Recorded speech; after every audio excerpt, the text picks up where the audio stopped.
at kahalagahan ng wikang ating pinagmulan. Sa kasalukuyang panahon, hindi tayo nagkaintindihan kung walang wika. Wika ang siyang kumukonekta mula sa pagmulat ng ating mata, ating nanagunita. Kahalagahan ng wika sa bawat isa, tinangkilik pa ba? Nahubog ang wika dahil sa ating mga ninuno noong kasagsagan ng pananakop ng Kastila sa mga Pilipino. Bigyang halo-halo ang ating dialekto na lumilipas ang mga seglo sa dami ng wika ng ating ginagamit tayo ay nalilito.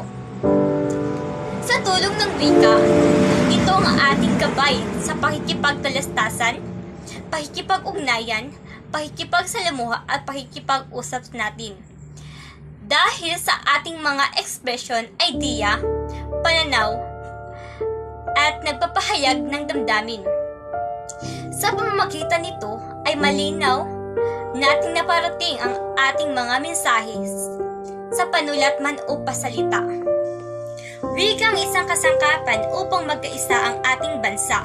Ito ang nagbubuklod sa mga taong may isang paniniwala, kultura at tradisyon. Ang kasanayan noon ng mga tao ay nag-iba dahil sa pagbago ng henerasyon. Hindi man nabago ang ating mga tradisyon, paniniwala at lalahing pinagmulan.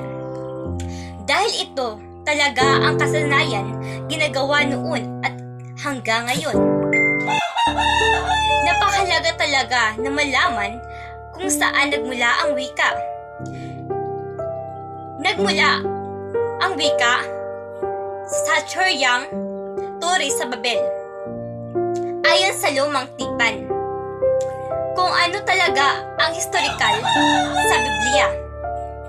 Noong pa man, ay dahil sa mapagmataas ang mga tao sa Turi sa Babel, kaya gumawa ng tore upang mas mahigitan ang kapangyarihan ng Diyos. Subalit, sa galit ng Diyos ay kanyang giniba ang Tore sa Babel hanggang sa mawasak ito at nahati ang wika sa buong kapuluan.